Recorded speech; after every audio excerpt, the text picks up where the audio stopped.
The Son of Sam shootings took place in New York City over a one-year period, beginning July 1976, ending July 1977.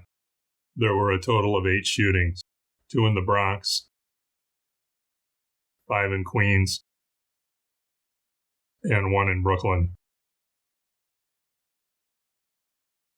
The first shooting occurred on July 29, 1976, in the Pelham Bay area of the Bronx. The second shooting was October 23rd, almost 3 months from the first, in Flushing, Queens. The third shooting occurred just over a month later, on November 27th, in Floral Park, Queens. The next shooting occurred on January 30th, 1977, 2 months after the previous shooting, in Forest Hills, Queens. Just over a month later, on March 8th, the next shooting occurred, again in Forest Hills, less than a block from the previous one. The sixth shooting took place 5 weeks later in the Bronx, only 2 blocks from the first shooting. The seventh shooting took place a little more than 2 months later, on June 26th, in Bayside, Queens. The eighth and final shooting occurred 1 month later, and almost exactly 1 year from the first, in Bath Beach, Brooklyn. In the 8 incidents, 6 people were killed, 5 of them women, and 7 were injured.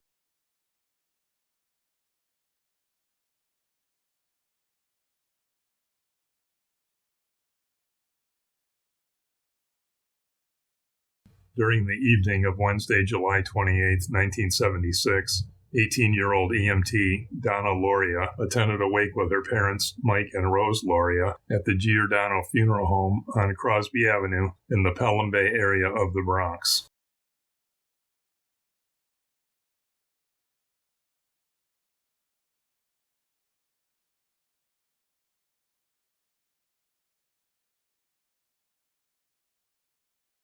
Here's a view of the funeral home in 2018.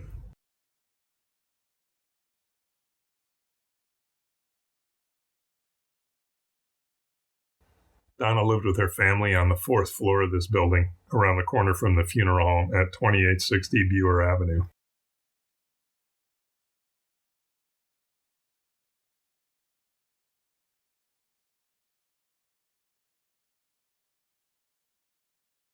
After leaving the funeral home, Mike and Rose Lauria went to the Chateau Pelham, which was located at 3250 Westchester Avenue. Chateau Pelham was a well-known restaurant and catering business dating from the 40s. It was torn down and replaced by medical offices in the 1980s. Donna met up with her friend, 19-year-old nursing student Jody Valenti, who lived nearby on the Hutchinson River Parkway Service Road.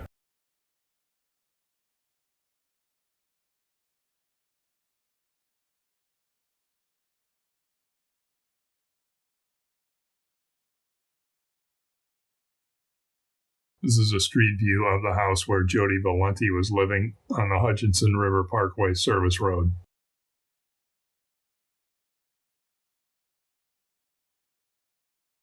This view shows the proximity of the Lauria and Valenti homes.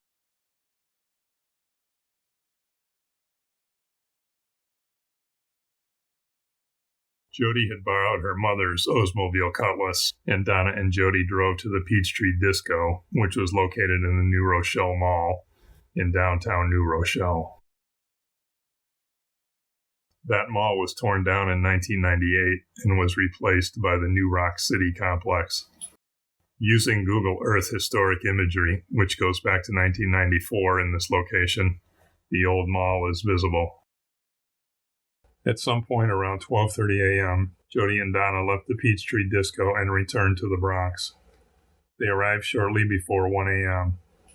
Jody double-parked in front of the entrance to the Buer Arms apartment building. The Laurias left Chateau Pelham shortly before 1 a.m., returning home, presumably on Westchester Avenue, which runs under the elevated train tracks. This is street view on Buer Avenue, just west of Westchester Avenue, with the Buer Arms apartment building on the left. This is the view heading west on Buer Avenue. The Laurias arrived home at approximately 1 a.m. Jody's car was parked in front of the building. Donna's father would later state that he saw a yellow compact car double parked about 20 yards down Brewer Avenue on the opposite side of the street. Some neighborhood residents also reported seeing a similar, unfamiliar car cruising around the area earlier in the evening. Lauria stopped and told Donna she should come in soon. Donna asked him to bring her dog down so they could walk him together. At 1:10 a.m., as Donna opened her door to get out of the car, the girls saw a man they didn't recognize walk up to the curb. He took a gun from a bag he was holding and fired into the car through the passenger window. One shot hit Donna, which fatally wounded her. One shot hit Jody's left leg.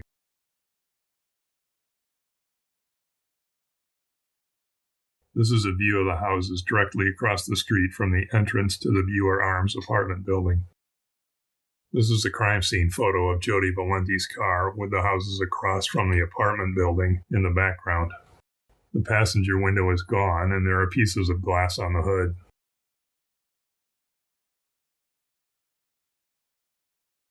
Visible in the background are the light pole,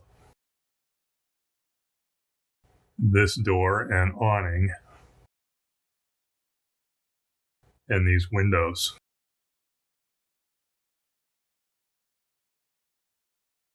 After he fired, the shooter immediately turned and ran around the corner at Mayflower Avenue. Lauria returned to find that his daughter had been shot. He rode with her in an ambulance to Jacobi Hospital, but it was too late to help her.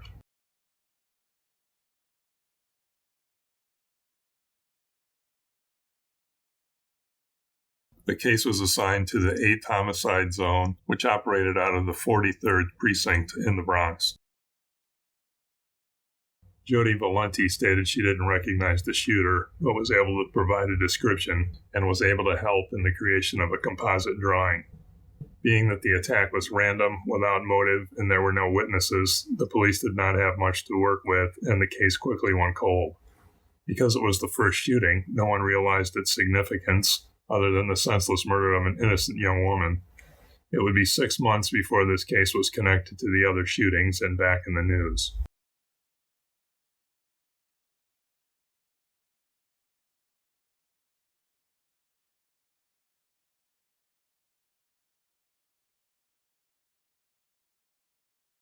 Saturday, October 23, 1976, 3 months after Donna Lauria was killed, 20-year-old Carl Denaro went with friends to a neighborhood bar in Flushing, Queens.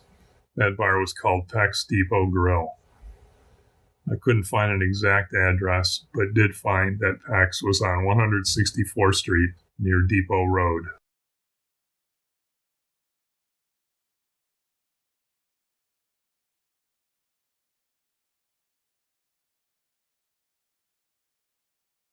Here's a street view of 164th Street from 2017. Here's a photo of Peck's.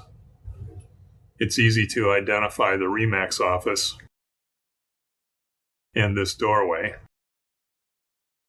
which would mean this karaoke room at 3613 was Peck's.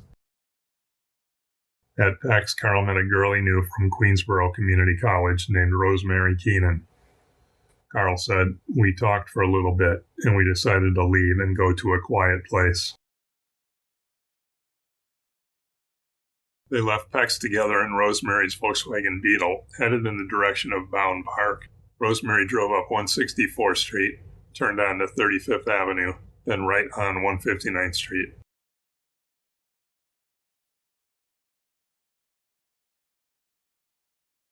Here's Carl Denaro's description of what happened next. About a block away from the park, we had stopped at a stop sign and let a car pass, and then she kind of glided in front of the first house on the corner. So we were probably about 20 feet from the intersection when we parked, and we were there literally 3, 4, maybe 5 minutes, and next thing you know, the windows were blown out of a Volkswagen I was in, and I had glass all over my arms, and I didn't know I was shot, but I knew I was in trouble, and I yelled at her to start the car, let's get out of here, and she basically drove back to the bar we started at. Back at PAX, it was discovered that Carl was bleeding heavily from his head. His long hair had concealed the gunshot wound. Rosemary Keenan wasn't injured. Carl's friends took him to Flushing Hospital, where he was treated for a gunshot wound to the back of his head, and eventually had surgery to replace the bone he lost with a metal plate. The case was assigned to the 109th Precinct in Queens. Neither Carl or Rosemary saw the shooter, and there were no other witnesses. The police thought the shooting may be drug-related, but that investigation quickly ended, and the case went cold until months later when police connected the shooting to the others through ballistic evidence. In 1977, the NYPD formed a special group to concentrate solely on the .44 caliber shootings. The Omega Task Force was based here at the 109th Station House. It began with 50 members and grew to around 300 by the time of the final shooting in July 1977.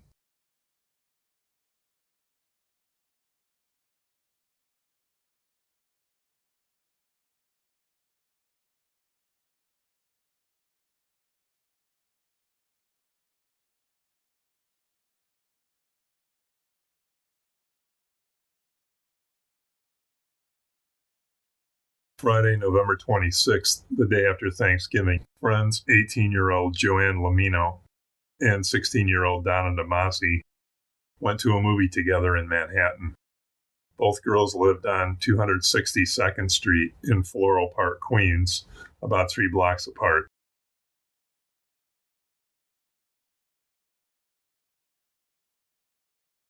Donna lived here on 262nd Street, 2 blocks south of Hillside Avenue. Joanne lived here on 262nd Street, just north of Hillside Avenue.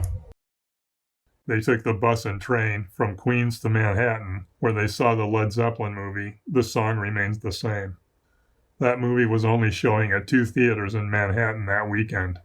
The United Artists East Side Cinema, located at 1210 2nd Avenue, and the Warner Cinerama 2 in Times Square at 1579 Broadway. These are the movie listings from the November 26 New York Times. So Donna and Joanne would have seen the 8:15 or 8:50 showing depending on the venue, which means they didn't leave the theater until nearly 11 p.m. or later. After the movie in Manhattan, they rode the subway home, taking the F-Line train to its last stop at 179th Street and Hillside Avenue in Jamaica, Queens.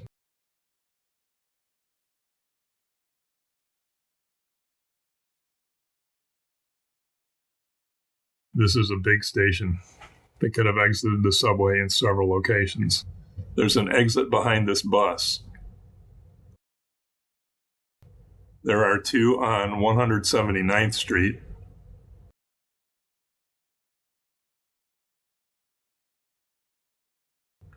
There's an exit and an elevator on 179th Place.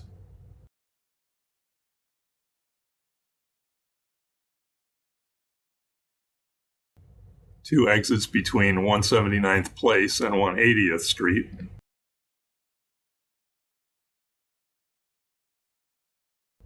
And 2 more at 180th Street.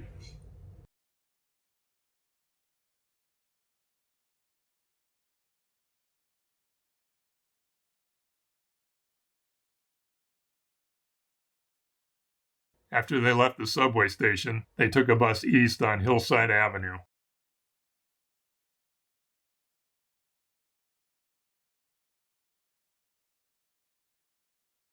There is disagreement as to where they got off the bus.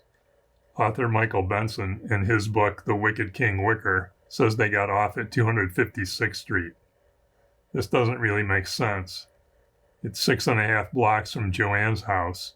It was a cold and windy night, and there was a bus stop at 262nd Street. Carl Denaro says in his book, The Son of Sam and Me, that Detective Marlon Hopkins, who was a member of the Omega Task Force, told him that they got off here by this Burger King. It's not in the book, but he also said that they saw a friend and went to the Burger King. In The Ultimate Evil, Maury Terry says they rode the bus to 262nd Street. In any case, they ended up at Hillside and 262nd Street. They arrived around 12:30 a.m. on what was then Saturday, November 27th.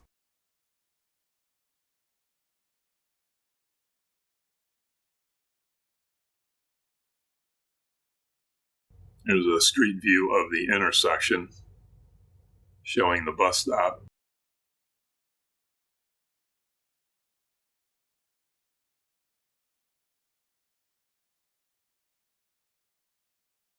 They walked up 262nd Street to Joanne's house.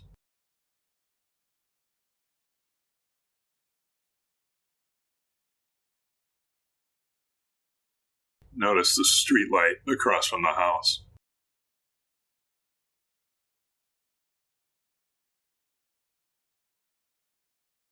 Donna and Joanne stood on the porch talking.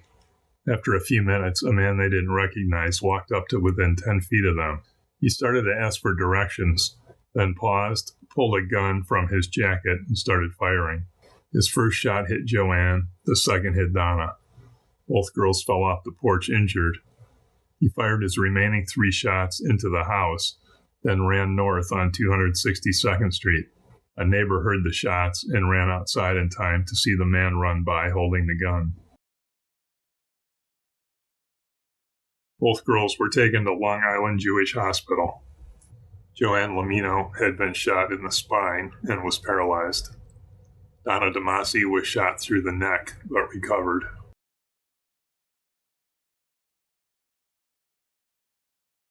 The case was assigned to the 105th Precinct. The .44 caliber weapon used was unusual, but because the 3 attacks had occurred in different precincts, the police had not yet connected the crimes.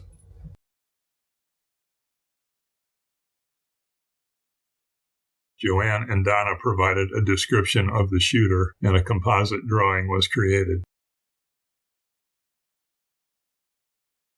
The neighbor witness also gave police a description, and another drawing was created.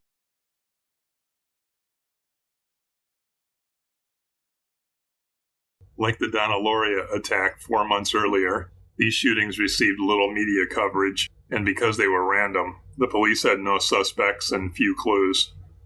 This investigation also quickly went cold.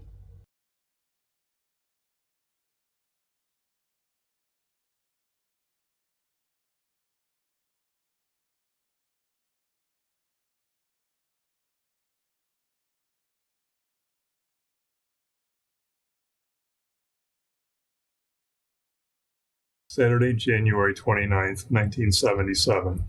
30-year-old John Diel picked up his 26-year-old girlfriend, Christine Freund. They planned to see a movie, have a late dinner, then go to the Ridgeview Hall for a Masonic dance. John and Christine both lived in Ridgewood, Queens.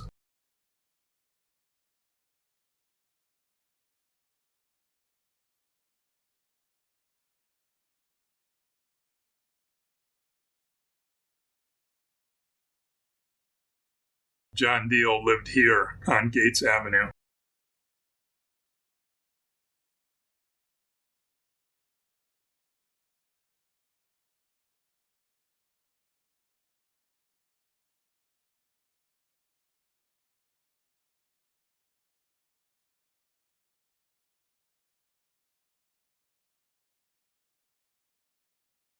Christine Freund lived here on Linden Street.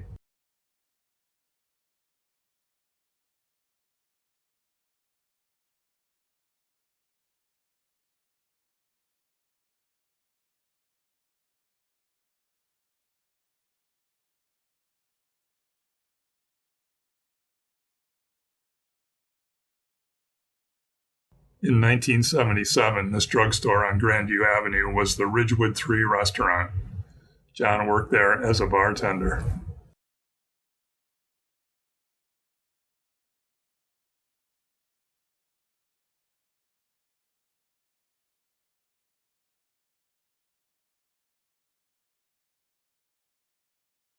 The temperature at LaGuardia Airport was 12 degrees when John picked Christine up.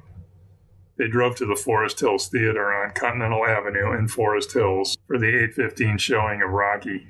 I don't know the exact route, but this is a possibility for illustration purposes. I know they took Metropolitan Avenue because John Diel said that a car passed them on the passenger side, and the driver stared at Christine while they were on Metropolitan Avenue. This route shows Metropolitan Avenue to Continental or 71st Avenue. Continental and 71st Avenue are the same street.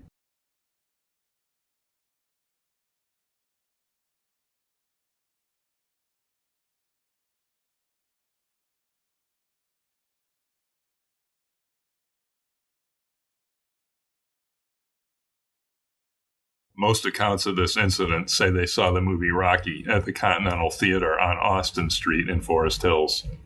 That's incorrect. This clipping is from the Saturday, January 29th edition of the New York Times. Shows that Rocky was actually at the Forest Hills Theater, and that the Continental Theater was showing Silver Streak.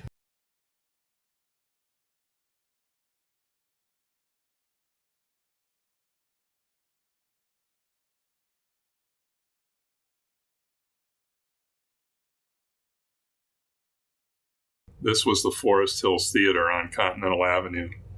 It opened in 1922 and closed in 1998. The facade and marquee survived, but the inside of the building was demolished. Because the theater and street were crowded, and it was a very cold night, and he knew parking would be difficult, John dropped Christine off in front of the theater so she could get their tickets while he went to find a place to park. He looked around the neighborhood of the theater and ended up heading east on Austin Street, made the first right turn he could, then turned back west on Burn Street.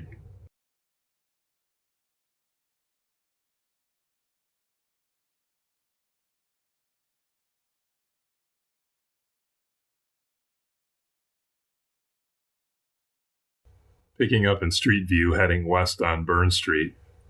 Parking is not permitted in Station Square, but apparently it was in 1977. The view entering Station Square. John Diel found a place to park here, just east of Continental Avenue.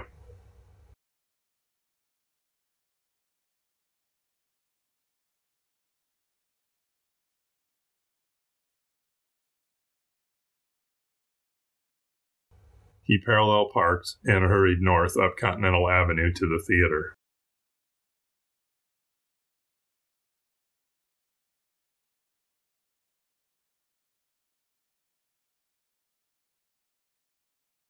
After the movie, John and Christine walked to the Wine Gallery restaurant on Austin Street.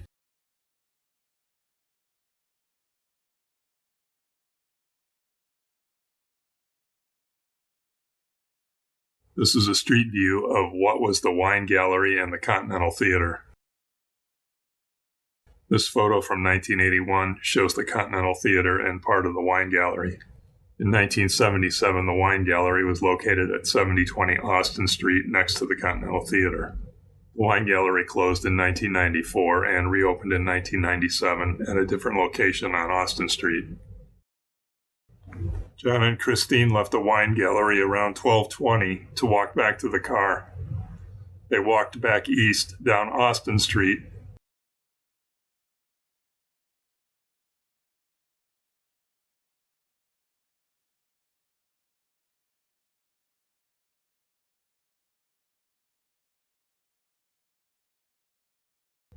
Then right on Continental Avenue, under the Long Island Railroad Viaduct, and back to John's car. They sat in the car, letting it warm up before heading off to a dance. It was now Sunday, January 30th, approximately 12:30 a.m. Within moments after returning to the car, 3 gunshots smashed through the passenger window.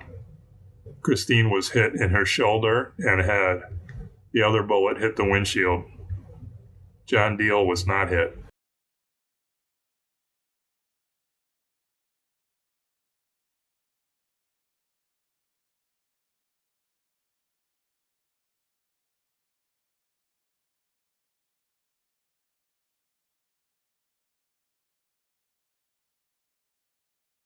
Christine was taken to St. John's Hospital, where she died at 4:10 a.m. John Diel did not see the shooter, and there were no other witnesses. Based on the unusual large-caliber bullet fragments recovered, police started linking this case and the 3 previous shootings.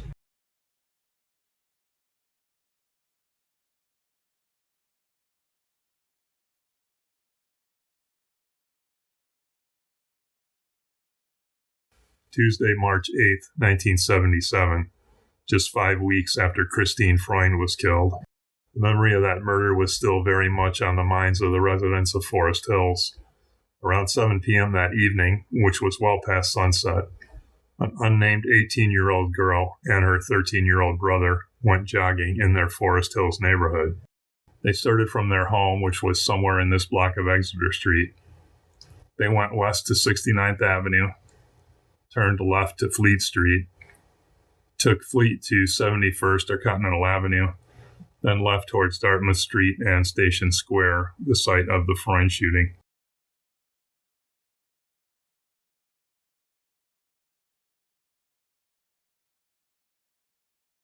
As they approached the corner of Continental Avenue and Dartmouth Street and this small park, she noticed a creepy guy standing by the play area staring at her in what she described as an eerie, threatening manner, which frightened her.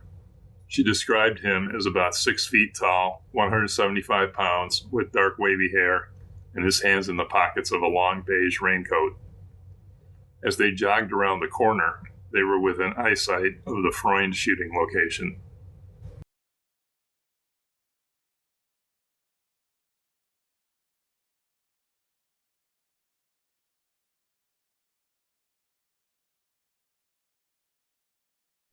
From there, they ran along Dartmouth Street to Tennis Place, which took them back to Exeter. They turned right towards home. At the corner of Exeter and 70th Avenue, she saw the same guy again and wondered how he could have gotten there before them. At that point, she was very alarmed, but they passed him without incident and they arrived safely home. While all that was happening, Virginia Voskerichian, a student at Barnard College in Manhattan, was riding the subway home to Forest Hills. Most accounts say Virginia was 19. Actually, she was born in September of 1956 and turned 20 the previous September. She was described as intelligent, pretty, quiet, and polite.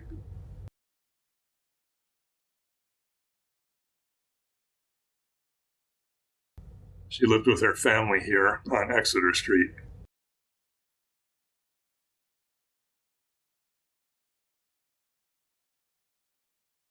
The Voskerichian family moved from a co-op building on 64th Road in Forest Hills to this house on Exeter Street in March of 1973.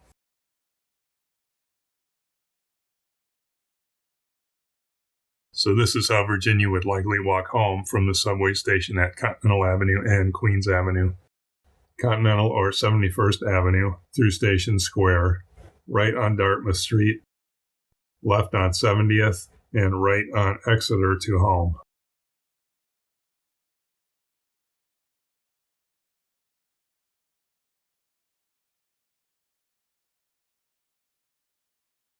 So just before 7:30, Virginia would have exited the subway here at Queens Avenue and Continental Avenue. She could have exited here also.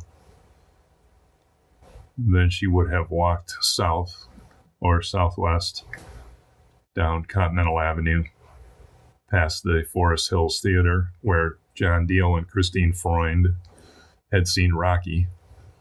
Theater was showing the movie Network at the time. Then she would have crossed Austin Street.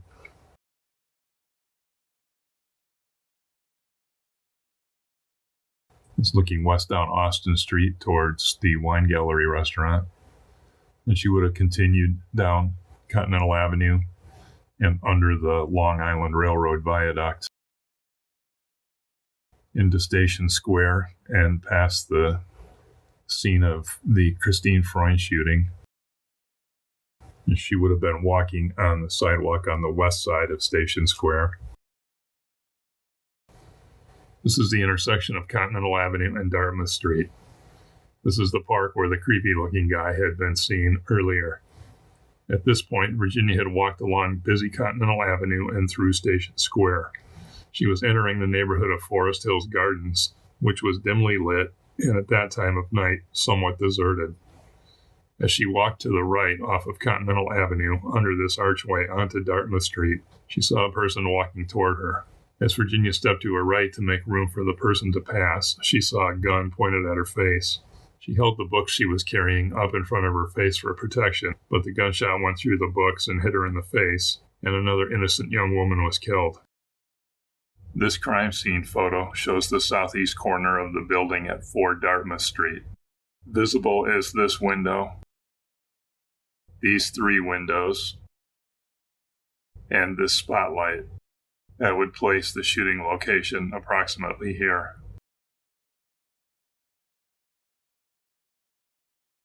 She fell sideways into the row of bushes along the sidewalk. The shooter turned around and ran back along Dartmouth Street. At the first corner, which is Tennis Place, a resident of the neighborhood saw the killer run by him. He described the killer as 16 to 18, pudgy, and wearing a ski jacket or sweater and a striped ski cap. In addition to the 18-year-old jogger, another young girl had been frightened by a strange man hanging around the neighborhood prior to the shooting. 3 witnesses gave descriptions of 2 different suspects to police, and composite drawings were created.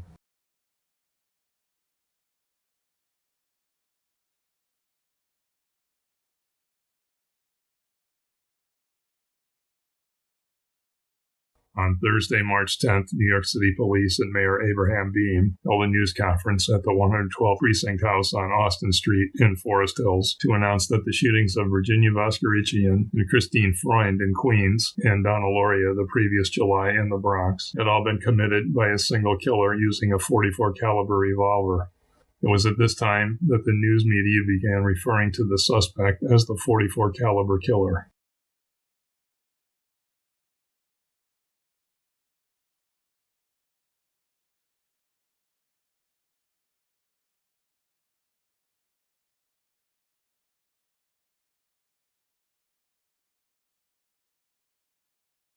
Saturday, April 16, 1977. 5 weeks after Virginia Voskerichian was killed, 19-year-old Alexander Esau borrowed his brother's Mercury Montego. He had a date with his 18-year-old girlfriend, Valentina Suriani.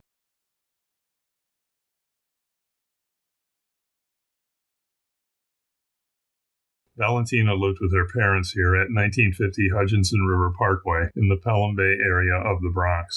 She graduated from St. Catherine's Academy in 1976 and was currently attending Lehman College. This is a view of the Hutchinson River Parkway service road looking south. The Suriani family had lived for several years on an upper floor of this apartment building.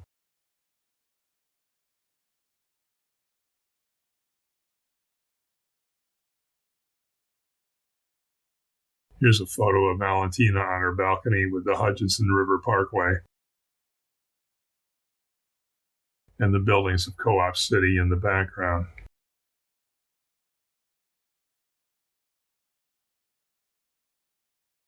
Alexander Esau lived with his father in the Hell's Kitchen neighborhood of Manhattan.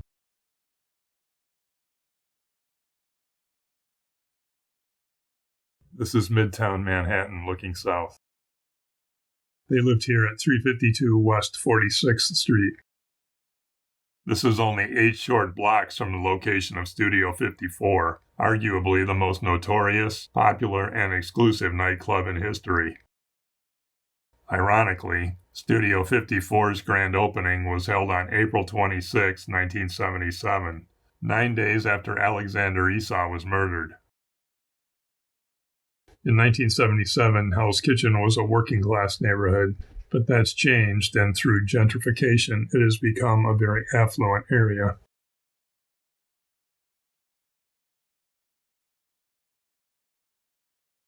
This is the front of the building at 352 West 46th Street, where Alexander was living. He had graduated from Brooklyn Technical High School and was working as a tow truck assistant. Brooklyn Tech is a specialized high school. There's an admission test and only a small percentage of applicants are accepted. So he was obviously very intelligent and a good student. Surprisingly, I couldn't find much more information on Valentina and Alexander, such as how they met living so far apart, and details of what they did between 9 p.m. and 3 a.m. on April 16th and 17th, other than they went to a movie and possibly a party. What's known for sure is that shortly before 3 a.m. on Sunday, April 17th, on the way back to Valentina's, they parked on the Hutchinson River Parkway service road across from number 1878, just south of St. Teresa Avenue and about a block south of Valentina's building.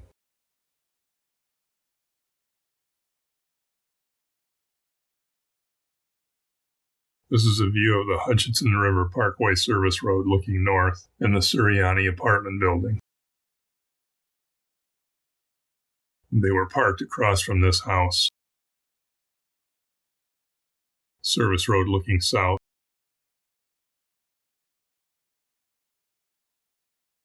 So they were parked approximately where this car is. While they were sitting in the car, 4 shots were fired at them. There is different reporting as to which side of the car the shots came from. This photo would indicate the driver's side. They were each hit twice in the head. Valentina was killed on the spot. Alexander was taken to Jacobi Hospital. Here's a crime scene photo of Alexander's brother's car, with possibly some broken glass from the window in the street. Before he fled, the shooter left an envelope in the street. Alexander was rushed to Jacobi Hospital, but he died within hours of the shooting. He never regained consciousness. He was the first and only male killed. Alexander and Valentina were shot a few blocks from the first shooting, in which Donna Lauria was killed and Jody Valenti was wounded. At the time of this shooting, Jody Valenti was asleep at her home, which was located between where Alexander and Valentina were parked and Valentina's apartment building.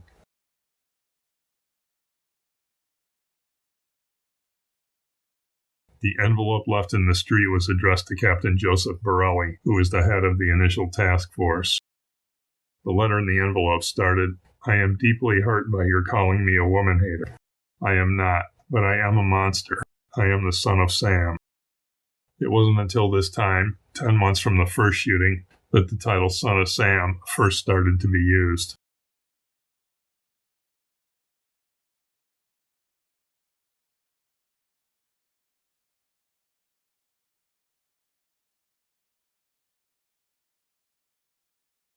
Monday, May 30th, 1977, Memorial Day, and 6 weeks after the shooting of Valentina Suriani and Alexander Esau, a letter was mailed in Englewood, New Jersey, across the Hudson River from Upper Manhattan. The letter was mailed from a public mailbox. That mailbox was located here at the intersection of Myrtle Avenue and Lorraine Court.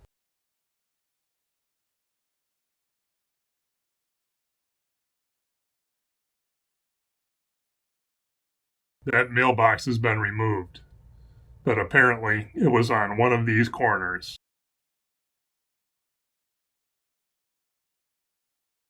The letter was sent to Jimmy Breslin, a writer for the New York Daily News. It started with, "Hello from the gutters of NYC." It was similar to the previous letter and was signed Son of Sam. On the back of the envelope, blood and family, darkness and death, absolute depravity, 44.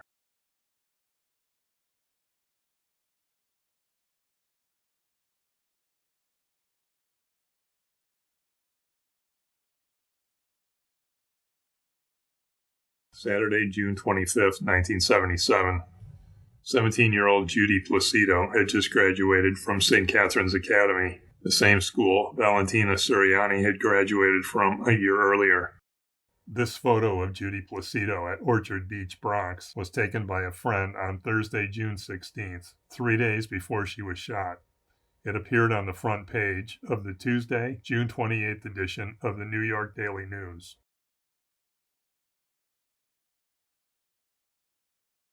Judy was living on Wickham Avenue in the Bronx.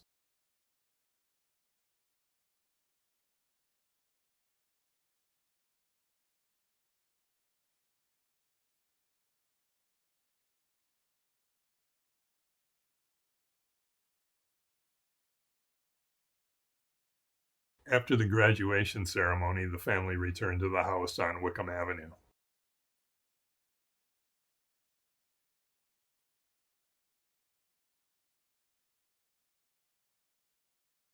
Judy Placido's home was less than a mile from the Donna Lauria, Jody Valenti, and Valentina Suriani, Alexander Esau shooting locations. Later that evening, Judy drove with some girlfriends to Bayside, Queens. They went to a popular disco on Northern Boulevard called Eliphas. This route goes over the Whitestone Bridge, which was specified in the Ultimate Evil. Over either bridge, it was about 10 miles and took 15 to 20 minutes. The building that was the Eliphas still exists at the corner of Northern Boulevard and 211th Street. As of 2021, it is a restaurant.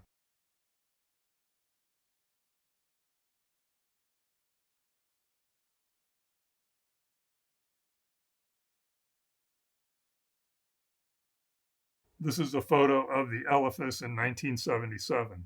The same building with different facades. The traffic light pole is visible in both views. At the Eliphas, Judy Placido met 20-year-old Sal Lupo. Sal lived in Maspeth, Queens. He rode to the Eliphas in a 1972 Cadillac belonging to a friend who worked there. Judy's friends were ready to leave Eliphas around 2 a.m., but she decided to stay and get a ride home from Sal Lupo and his friend. About an hour later, around 3 a.m., Judy and Sal decided to wait for his friend in the car. They left the Eliphas and walked down 211th Street.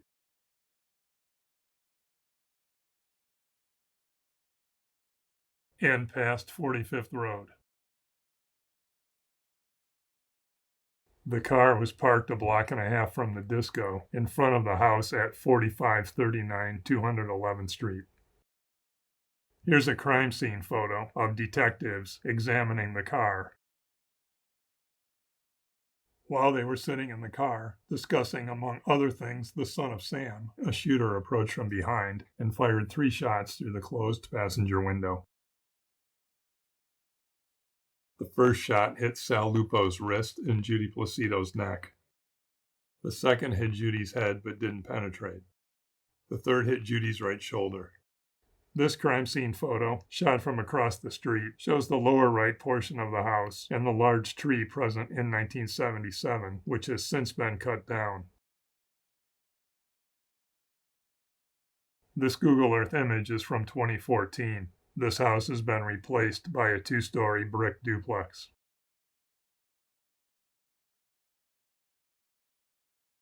When the shooting stopped, Sal Lupo ran back to the Eliphas for help. Judy tried to go back to the disco, but collapsed in the street at the intersection of 211th Street and 45th Road. Judy was taken to Flushing Hospital, as was Sal Lupo, where they both recovered.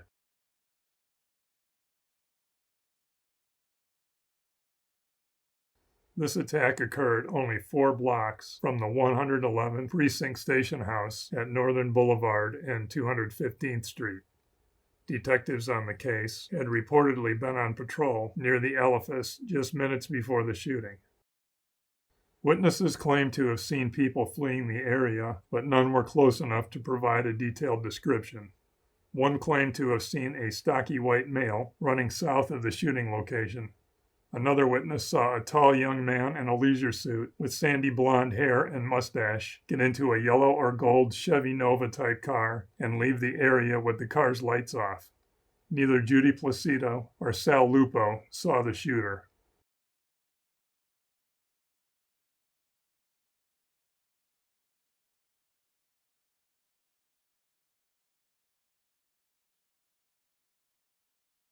Saturday, July 30th, 1977. Around 8 p.m., 20-year-old Robert Violante of Bensonhurst, Brooklyn, picked up Stacy Moskowitz, also 20, of Flatbush, for their first night out together. Robert was a graduate of New Utrecht High School and had been working as a clothing salesman. Stacy had attended Lafayette High School and the Adelphi Business School. She was working in the Empire State Building for a shoe company. However, this story begins 2 days earlier, on Thursday, July 28th. That evening, Stacy and her 16-year-old sister Ricky went to dinner at a restaurant in Brooklyn's Sheepshead Bay area called Beefsteak Charlie's. That restaurant was located at 3121 Ocean Avenue, at the corner of Ocean Avenue and Shore Parkway. While the Moskowitz sisters waited for their order, Robert Violante, who was there with some friends, walked over to their table. They had a friendly conversation, and Robert asked Stacy if she'd like to go out with him.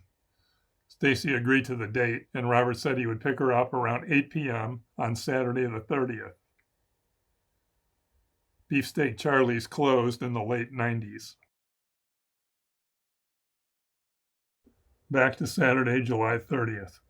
The one-year anniversary of the first shooting, July 29, 1976, had passed the previous day without incident. In the letter mailed to Jimmy Breslin, the son of Sam had spoken of the date, July 29th, 1 year earlier, when Donna Lauria had been killed.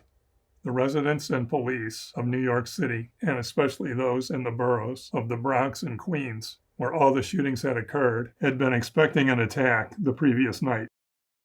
That Saturday evening, Robert Violante was home getting ready for his first date with Stacy Moskowitz.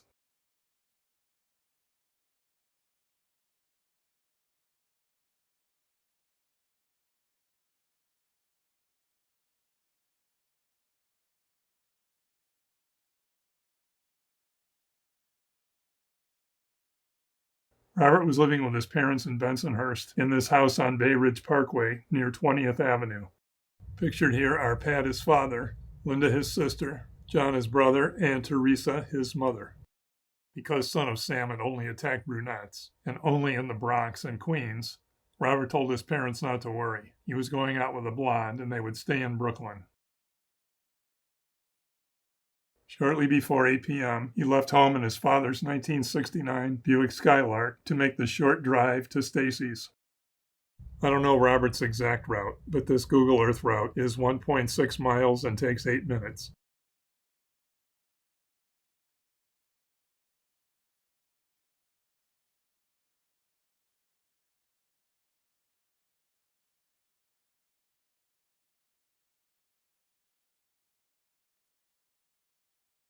Stacy was living in Flatbush in this 3-family brick house on East 5th Street with her parents and younger sister Ricky. The Moskowitz family lived on the 2nd floor. Robert went in to get Stacy and to meet her parents. As they were leaving, they reassured Stacy's parents that they would stay in Brooklyn and not to worry.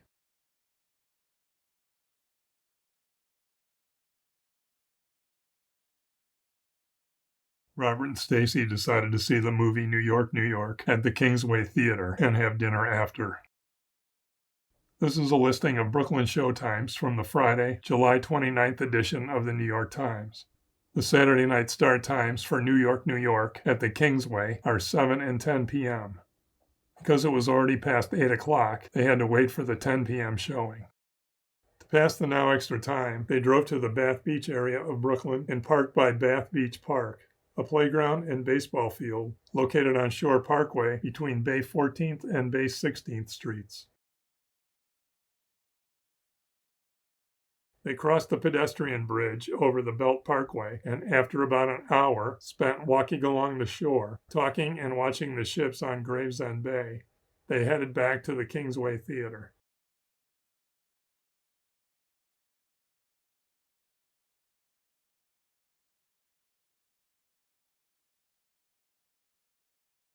The Kingsway Theater was located at 946 Kings Highway, at the corner of Kings Highway and Coney Island Avenue.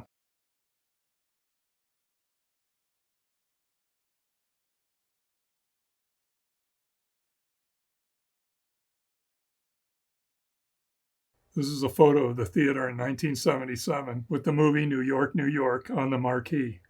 It closed as a theater in 1991 and now houses various offices and retail stores.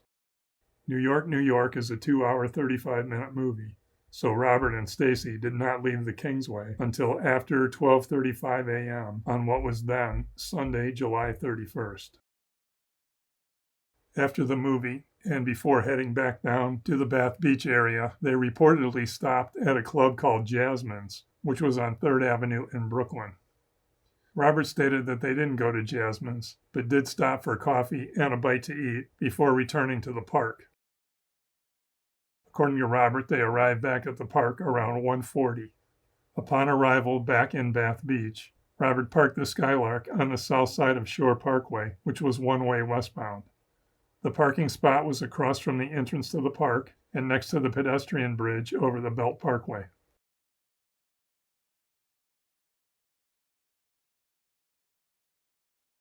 The car was parked here on Shore Parkway, directly under the streetlight.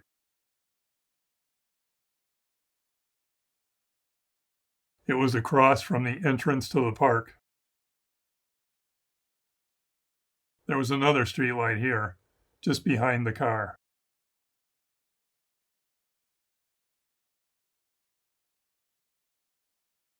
It was next to the pedestrian bridge path, which led over the Belt Parkway to the shore of Gravesend Bay. Unlike all previous shootings, this one took place in an area where many people were present. It was a warm, humid night with clear skies and a full moon. The light from the moon, along with the glow of the streetlights, made the area on Shore Parkway highly illuminated. Because many people were around the area, the police were provided with many observations of events that took place leading up to, during, and after the attack. The following is a chronological accounting of those events and observations. The first meaningful activity began just past 1 a.m., well before Robert and Stacy returned to the area. A young married Brooklyn couple had driven to the area and had taken a walk in the park. They had returned to their car, which was parked on Shore Parkway near Bay 16th Street, and as they talked, they saw a yellow Volkswagen Beetle drive up to the park entrance. 2 people got out and entered the park. Around 1:30, several more observations were reported. A Brooklyn resident was driving westbound on the Belt Parkway.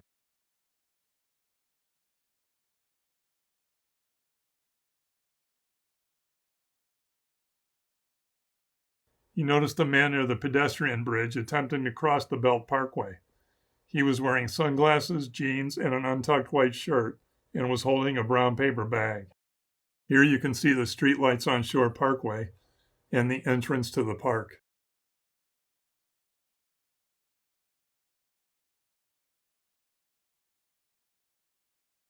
A husband and wife, residents of the area, were walking their dog on Shore Parkway near the pedestrian bridge. They saw a man that looked similar to the one seen near the Belt Parkway, standing by a hole in the fence. When he noticed them, he tried to hide behind some bushes. A young married couple, Mr. and Mrs. Frank Vignola, were parked on Shore Parkway near the pedestrian bridge and were talking in their car. They saw a short, stocky man with short, dark hair pass in front of them. He was wearing a light-colored shirt tucked into his jeans. The sleeves were rolled up, and his arms were tan and muscular. He came from the pedestrian bridge and walked across Shore Parkway to the yellow VW parked by the entrance to the park. It appeared as if he was going to get into the car, but he noticed that they were looking at him, and he walked into the park.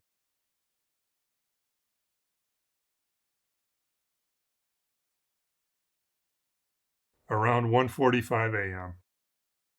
19-year-old Tommy Zano and his 17-year-old date, Debbie Krishenko, were parked across from the playground, about 2 car lengths ahead of the streetlight, on the south side of Shore Parkway.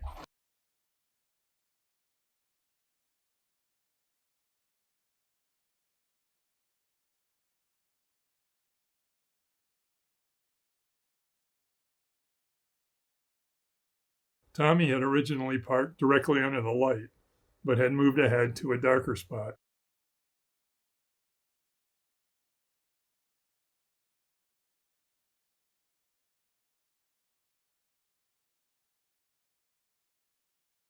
They were just west of the park entrance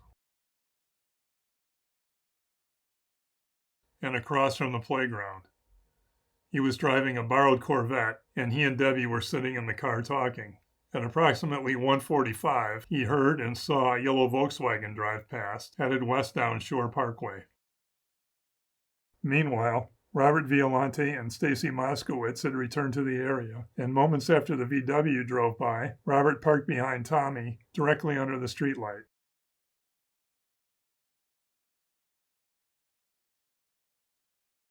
Robert and Stacy sat in the car for about 20 minutes, then walked over the footbridge to Gravesend Bay.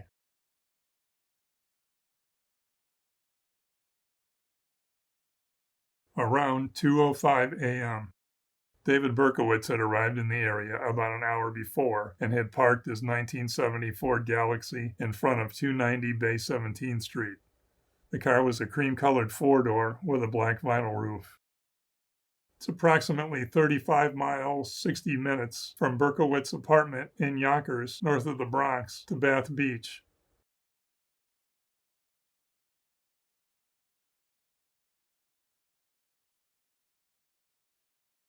NYPD officers Michael Catania and Jeffrey Logan were on patrol in the area. Just after 2 a.m., they turned onto Bay 17th Street from Shore Parkway.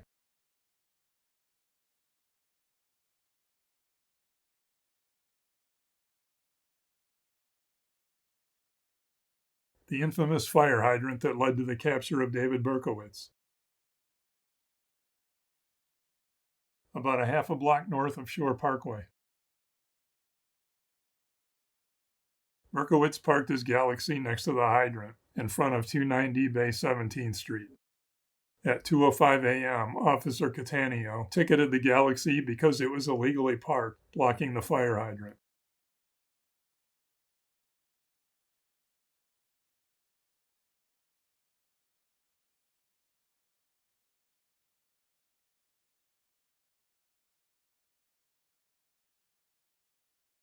Berkowitz watched the police ticket his car from this walkway that passed between Bay 17th and Bay 16th Streets.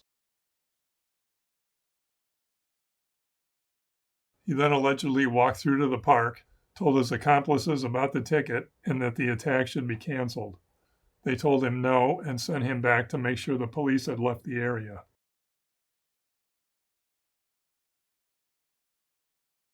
A 17-year-old Bath Beach resident was riding her bike south on 17th Avenue, headed home, which was reported only vaguely as a block from the shooting scene.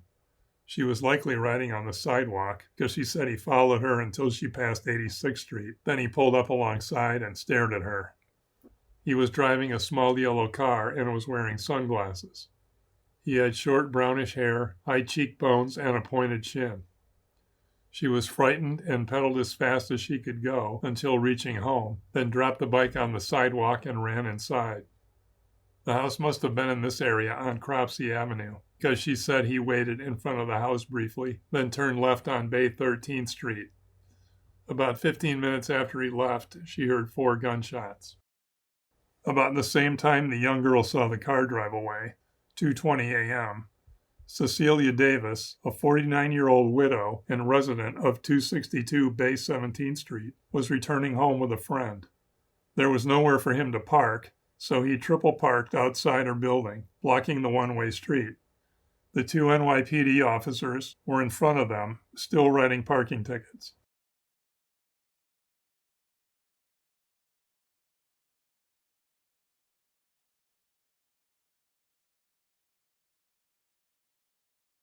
Cecilia Davis and her friend were triple parked here, next to this double parked car, outside 262 Bay 17th Street. Mrs. Davis was watching for cars behind them because they were blocking the street. While they were talking, she saw a man come out from the walkway, take a parking ticket off his car, and put it inside. He didn't get into the car. He stood and watched Officer Catania writing tickets. He was wearing a denim jacket and blue jeans. When he saw the police officers begin driving away, he jumped into his car and drove up behind Mrs. Davis and her friend. He laid on his horn so they would let him by. She got out and walked between the two cars, looking at the man in the Ford. She noticed his denim jacket and short dark hair.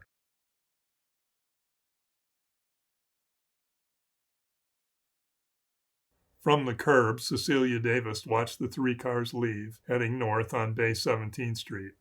Between Cropsey and Bath Avenues, the Ford passed her friend.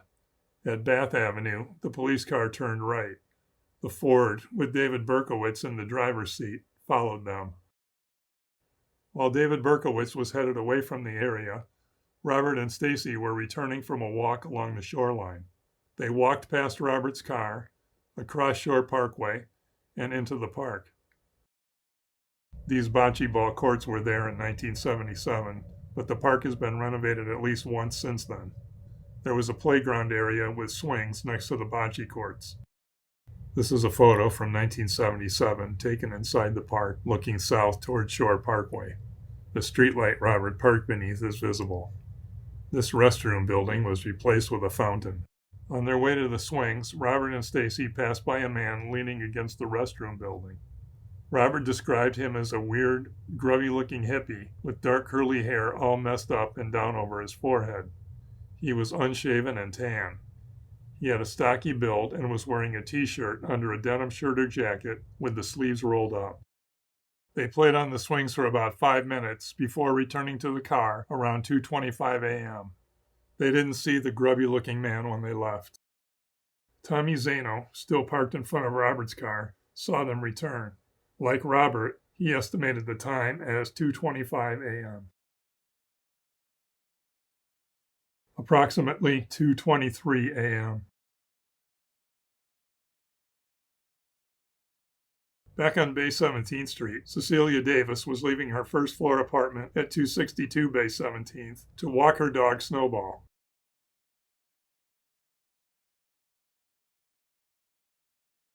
She headed south down Bay 17th Street toward Shore Parkway.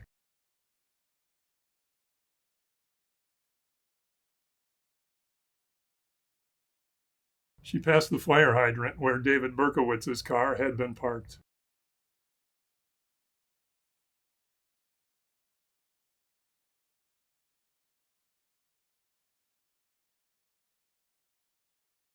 At the corner of Bay 17th Street and Shore Parkway, she turned right.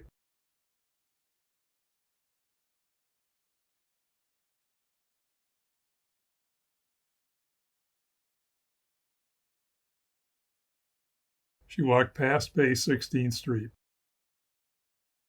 Somewhere between Bay 16th Street and the pedestrian bridge, there was a hole in the Shore Parkway fence. She went through it and let her dog play in the grass for a minute. Mrs. Davis walked her dog back along the same route. She walked all the way back to her building, but her dog didn't want to go in, so she turned around and started walking back toward Shore Parkway. She said she turned back toward home near the hydrant. As she neared the walkway, she saw a man crossing from the east side of the street. He walked past within 5 feet of her and continued west on the walkway. She said he looked neat, like he was out on a date. He was wearing a gray shirt tucked into his jeans, a dark blue denim jacket with the sleeves rolled down, and blue deck shoes. He had short, dark, neatly combed curly hair and a large stomach. She noticed he was holding something metallic in his right hand, which was mostly hidden up his sleeve. She said she thought it was a radio. She later identified him as David Berkowitz. Berkowitz glared at her as he walked by and headed west on the walkway. She went back to her apartment, and moments after entering, she heard a boom and then a car horn in the distance.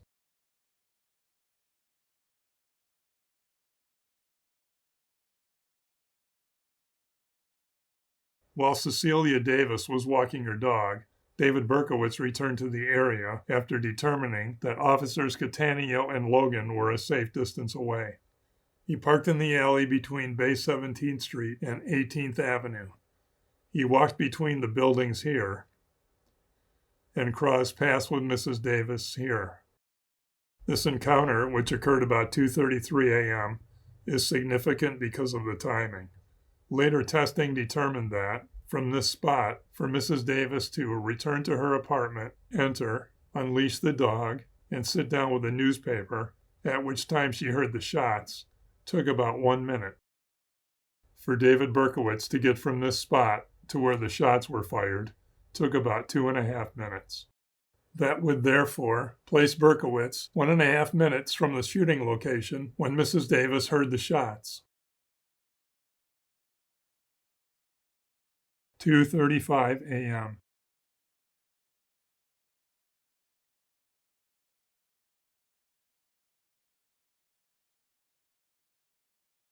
Tommy Zano, still parked in front of Robert and Stacy, noticed the man behind him standing near the entrance to the park. Tommy was able to see him very clearly under the streetlights, and he provided a detailed description. Short and stocky, about 5'7", wearing an untucked grayish uniform-type shirt with the sleeves rolled up, blue jean pants, 25 to 30 years old. Face was unshaven. Long, straight, messy, blondish hair hanging down over his forehead. Zano said it looked like a wig. The man looked up and down Shore Parkway, then slowly walked across to Robert's car. Robert and Stacy were kissing, so they didn't see him. When he got within a couple feet of the car, he crouched, pulled a gun from underneath his shirt, and fired 4 shots through the open window. The shooter stopped, then turned and ran back through the park.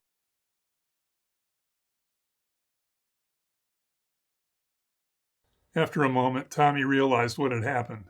He started the Corvette and sped away. He turned up Bay 14th Street to Cropsey Avenue. There he turned right, and ignoring all traffic lights, sped directly to the 62nd Precinct House at Bath Avenue and Bay 22nd Street. Upon arrival at the precinct house, he yelled to an officer standing on the corner that a shooting had just happened down by the park. He then raced directly back to the park.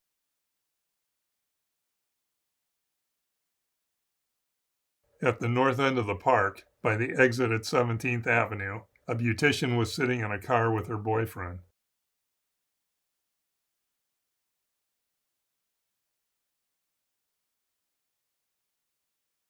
She saw a man emerge from the park at a fast pace and get into a small, light-colored car. She said to her boyfriend, "He looks like he just robbed a bank." He had dark eyebrows and was wearing a cheap, light-colored nylon wig and possibly a denim jacket. 20 seconds after the shots were fired, a 17th Avenue resident saw a car drive away from the park. Because of the darkness, she couldn't recognize the make of the car. A visiting nurse, caring for a patient on 17th Avenue, heard the shots, looked out a window, and saw a yellow Volkswagen speeding up 17th Avenue. At the first cross street, which is Cropsey Avenue, the Volkswagen, with its lights off, blew through the stoplight and was nearly hit by a car eastbound on Cropsey. Both cars came to a screeching stop in the intersection. The Volkswagen driver screamed at the other driver, then took off westbound on Cropsey. The eastbound driver, already furious from the near collision, turned around and chased the VW.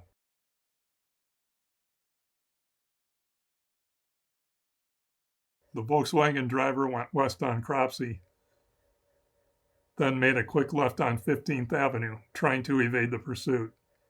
He next turned right on Independence Avenue, going the wrong direction on a one-way street while still being closely followed.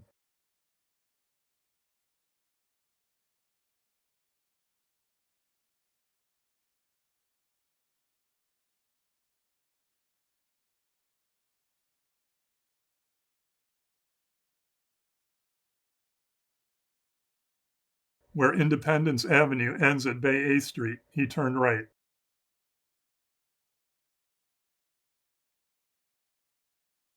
He then made a quick U-turn and sped head-on back towards his pursuer. The cars passed and the Volkswagen headed up the ramp to the Belt Parkway.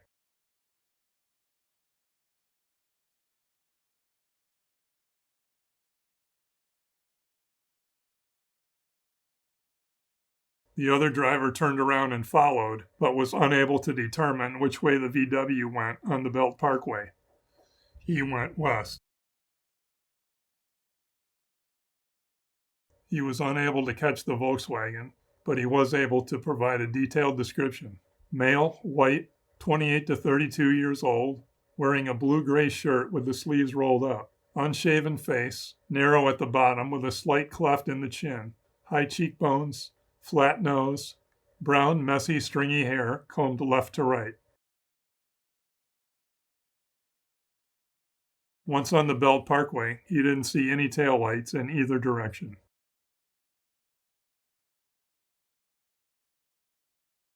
A resident of Bay 16th Street near 17th Court heard the shots and then the horn. She looked out a window and saw a man leaving the park, casually walking toward her building. He seemed oblivious to the situation, as now some area residents were rushing to the scene of the shooting. Her description of the man was identical to the description of David Berkowitz given by Cecilia Davis.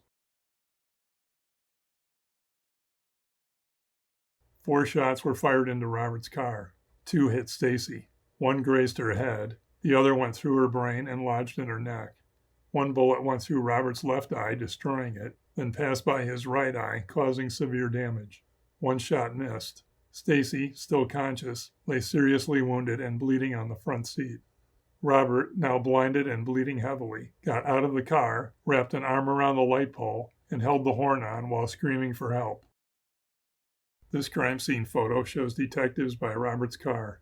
His door is still open, and the street light is clearly visible.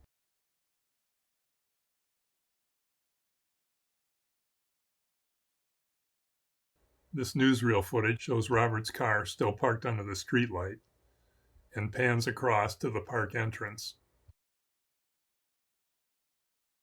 A brightened image reveals the restrooms and the swings where they had played moments before.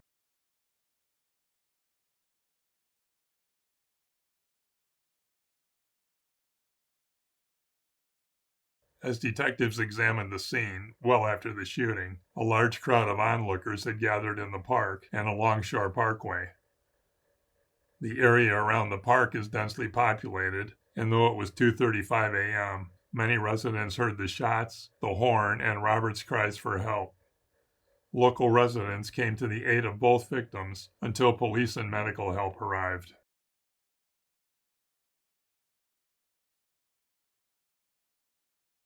Robert and Stacy were rushed to Coney Island Hospital. The doctors at Coney Island Hospital examined the wounds and decided both victims should be treated by the neurosurgeons at Kings County Hospital. They were promptly transferred. At Kings County Hospital, both Robert and Stacy were taken into surgery. Robert survived the surgery but lost all sight in his left eye and had a major loss of vision in the right.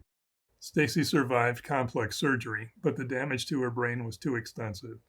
She died late in the afternoon on Monday, August 1st, 39 hours after the shootings. Police interviewed several of the witnesses to create composite sketches. Tommy Zano,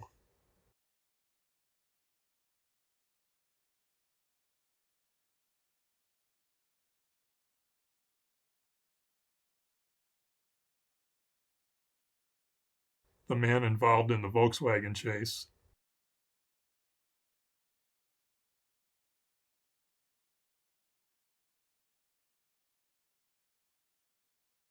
the Vignolas, the couple that saw the man walk in front of them to the Volkswagen, then enter the park, and Cecilia Davis.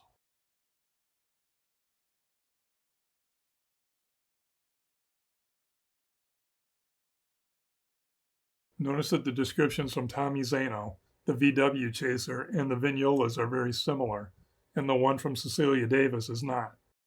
Robert Violante's description of the grubby man he saw in the park matched the other 3, but wasn't used for the composite because Robert was essentially blind. The sketches from Tommy Zano and the VW chaser were never released. Police did not release a sketch until Tuesday, August 9th, more than a week after the shooting. The sketch that was released was a combination of input from all 4 witnesses, and none were completely happy with it.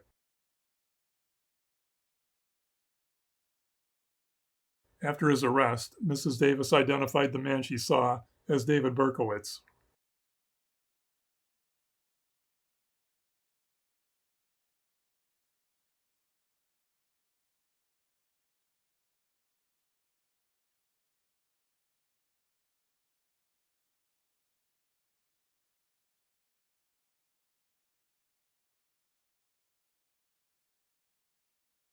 Police didn't find the July 31st parking ticket issued to David Berkowitz until Monday, August 8th, more than a week after the shooting. Officers Catania and Logan stated that they hadn't issued any tickets that night, despite the fact that they had issued at least 3 in the area around Bay 17th Street. It was only because star witness Cecilia Davis insisted that she saw Berkowitz's Ford Galaxy ticketed that police continued to seriously search for it. Because no tickets had been located, police were tending to doubt Cecilia's entire story. And because of that, they didn't release the composite drawing until the ticket was found and her story validated.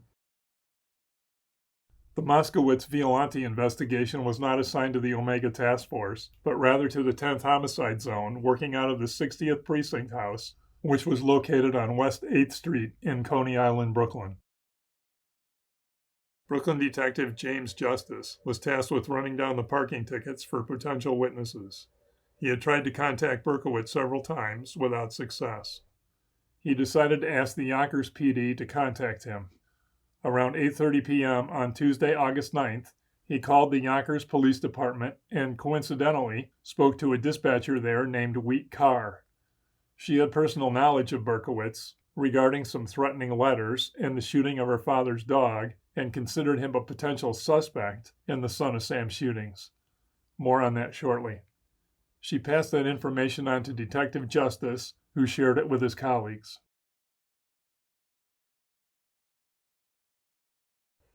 Around noon on Wednesday, August 10th, 10 days after the Moskowitz Violante attack, Brooklyn Detective Sergeant James Shea sent homicide detectives John Longo and Ed Zigo north on a 40-mile drive to the town of Yonkers to interview Berkowitz as a potential witness to the attack.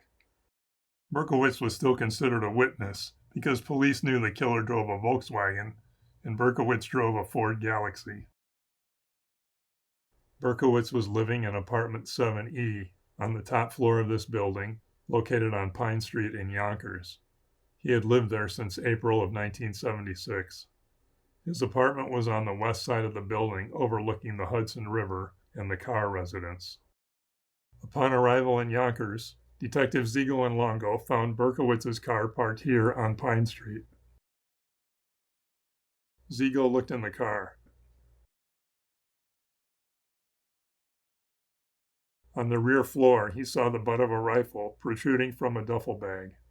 Despite the fact that having that gun was not illegal, Ziegel entered the car without a search warrant.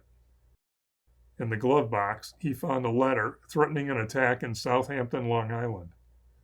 Compare this letter with the Borelli and Breslin letters.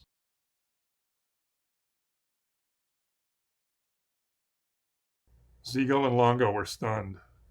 They were sure they had found the Son of Sam. Ziegel found a payphone and called Sergeant Shea back in Brooklyn. He told him that they'd got the Son of Sam and explained what they had found. It's quite apparent that by sending only 2 detectives to question him, without any type of warrant, that the police considered Berkowitz nothing more than a witness. However, that changed after Ziegel's phone call. 2 supervisors and 3 more detectives, all from Brooklyn, arrived in Yonkers around 6 p.m., joining Longo and Ziegel. They convened near the corner of Pine Street and Glenwood Avenue.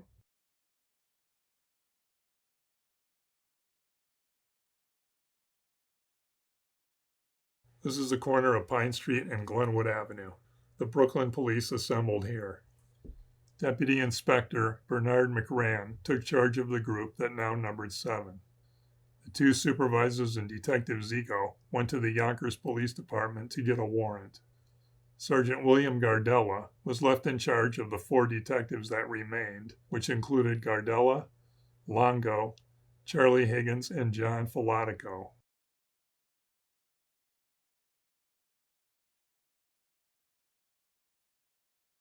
This is Pine Street, a narrow one-way southbound.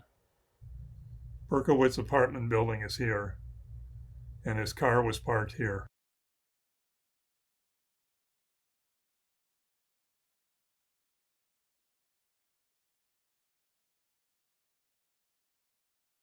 Here's a view of Pine Street after the arrest in 1977. It appears to be virtually unchanged.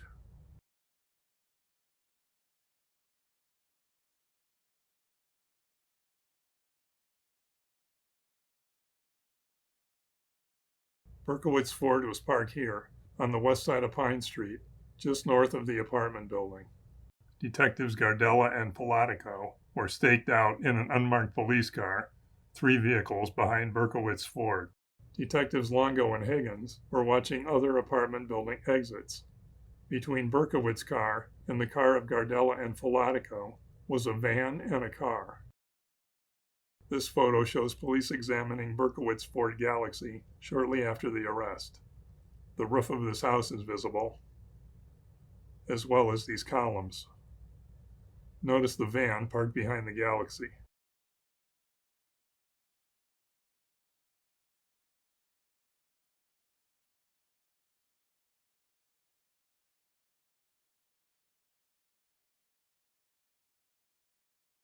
In 1977, the building was called Pine Hill Towers, and the address was 35 Pine Street. It was later changed to Horizon Hill and 42 Pine Street. Around 10 p.m., the detectives saw a man exit the apartment building, walk up to Berkowitz's car, and get in. The detectives had no idea what Berkowitz looked like. Craig Glassman, resident of apartment 6E, directly below Berkowitz, and volunteer White Plains sheriff's deputy, had offered to help the Brooklyn detectives after a confrontation in which they mistook him for Berkowitz. Glassman was sitting in their car, so they asked him if the man was Berkowitz. He said he couldn't be sure, but Gardella didn't want to wait any longer. With guns drawn, they quickly approached the car. Placido on the left, Gardella on the right, Glassman behind. They pointed their guns at Berkowitz and ordered him to turn off the car and get out. Berkowitz smiled, turned the car off, slowly got out, and was arrested without incident. He was taken to the Yonkers Police Department to begin the proceedings against him.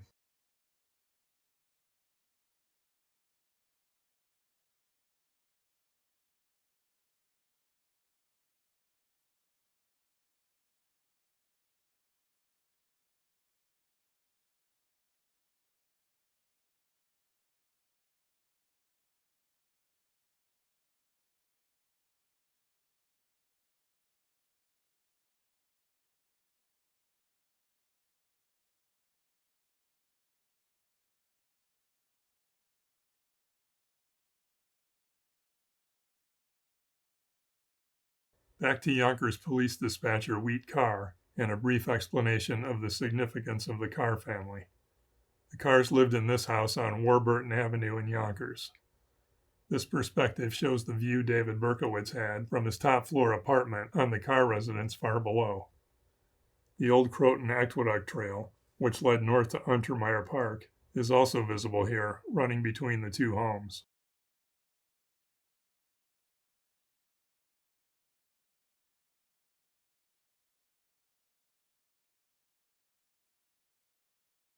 Here's a rather blown-out street view from Warburton Avenue of what was the Carr residence. Here's a photo of the house in 1977.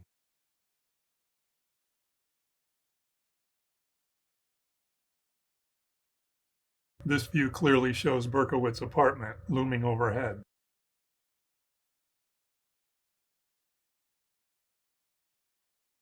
Wheat Carr was living here in the family home. Her mother was Frances and her father was Sam. Their black Labrador retriever was named Harvey. Sam Carr was Father Sam, master of the son of Sam, referenced in the Borelli and Breslin letters. After his arrest, Berkowitz claimed that Sam Carr was his 6,000-year-old master that spoke to him through his demon dog. In Berkowitz's nonsensical fable, it was Harvey that ordered him to kill. Sam Carr, Craig Glassman, and Berkowitz's prior landlords, the Cassera family of New Rochelle, had all received threatening letters from Berkowitz in the months leading up to his arrest. He was also suspected of starting a fire by Glassman's apartment door and firebombing the car house the previous year. The dog Harvey was shot and wounded on April 27, 1977, while tied up in the backyard of the car house. Sam Carr saw a man running away on the Aqueduct Trail. Berkowitz was the suspected shooter. Sam Carr had two sons, Michael Carr and John Wheaties Carr, the true sons of Sam. Both were suspected members, along with Berkowitz, of a well-known cult known as the Children that met in various places around the Yonkers area, including Untermeyer Park. The son of Sam provided, as he put it in the Breslin Letter, some names to help you along. The 22 disciples of hell likely referred to the cult, and John Wheaties, rapist and suffocator of young girls, obviously referred to John Wheaties Carr. The Wicked King Wicker may have been derived from Wicker Street, which is here, just south of the car house. This was found written on a wall of Berkowitz's apartment. It refers to 22 Wicker Street as the house of murder and the house of death. This note says 22 Wicker, 2677. Dog has barked all day long.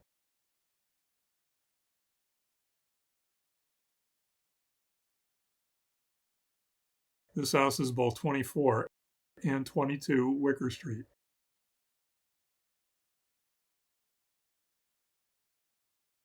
In May of 1976, this house, next to 22 Wicker Street, was firebombed, and in December of 76, shots were fired from a car into the house.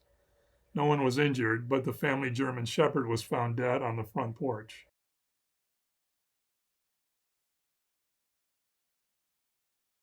These are the composite sketches of the shooter from the Joanne Lomino, Donna Demasi attack. One is based on the victim's descriptions, the other from a separate witness.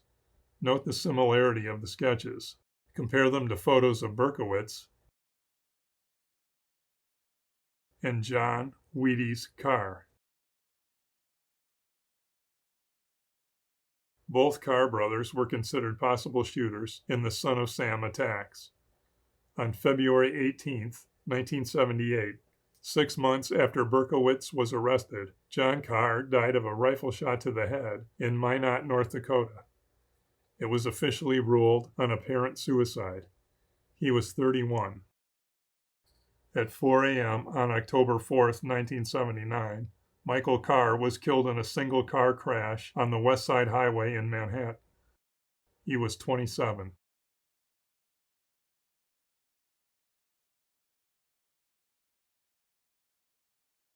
This view shows the Berkowitz and Carr homes and the old Croton Aqueduct Trail that connects them with Untermeyer Park.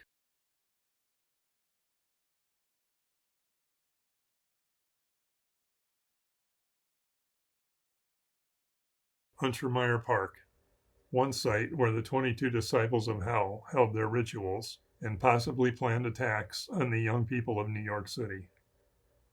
But that's a story for another time.